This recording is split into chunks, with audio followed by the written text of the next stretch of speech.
Hi hello అందరికీ నమస్తే. అందరు బాగున్నారా?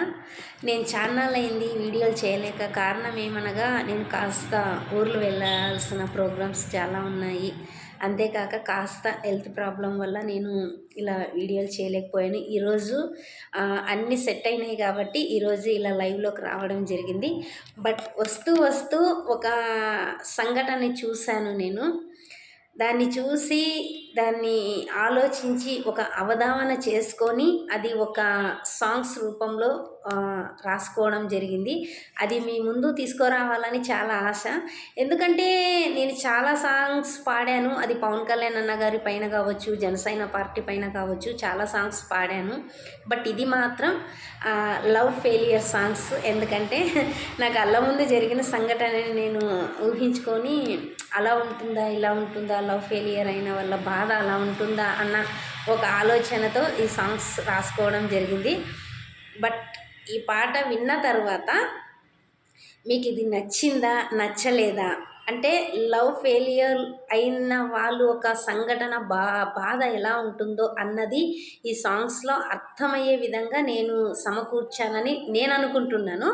బట్ అది మీరు విన్న తర్వాత కరెక్ట్గా అనిపిస్తేనే మీరు ఇచ్చే లైక్స్ కావచ్చు, షేర్స్ కావచ్చు, అలాగే కామెంట్స్ కావచ్చు, ఇలా మీరు ఏ విధంగా స్పందిస్తారో ఆ విధంగా నాకు తెలుస్తుంది. బట్ ఏది ఏమైనా నచ్చితే ఖచ్చితంగా ఈ పాటని ఆస్వాదించండి అని మనస్ఫూర్తిగా కోరుకుంటున్నాను. స్టార్ట్ చేద్దామా? ఓకే. వదిలేసి పోకే ప్రేమ, పోతుంది నా ప్రాణం, నువ్వు లేని ఈ జన్మ ఊహించలేనమ్మా.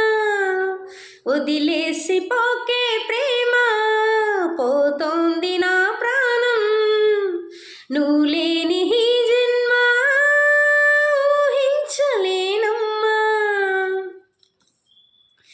కథలన్నీ కలలాయే, కన్నీరు శురువాయే, బ్రతికుండగానే నన్ను చితిలోకి తోసావే. కథలన్నీ కలలాయే, కన్నీరు శురువాయే, బ్రతికుండగానే నన్ను చితిలోకి తోసావే. ఏమంత పాపం ప్రేమ నిన్ను ప్రేమించడం, ఇది నీకు న్యాయమ ప్రేమ నన్ను వంచించడం. వదిలేసి పోకే ప్రేమ, పోతోంది నా ప్రాణం, నువ్వు లేని ఈ జన్మ ఊహించలేనమ్మా.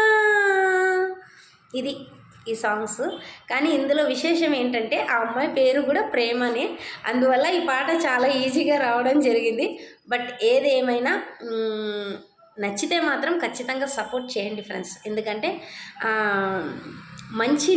మంచిగా ఒప్పుకోవడం మన కనీస మానవ ధర్మం కాబట్టి ఖచ్చితంగా ఈ సాంగ్స్ నచ్చిందని అనుకుంటాను. నచ్చితే మాత్రం ఖచ్చితంగా సపోర్ట్ చేయండి. ఓకేనా? నమస్తే.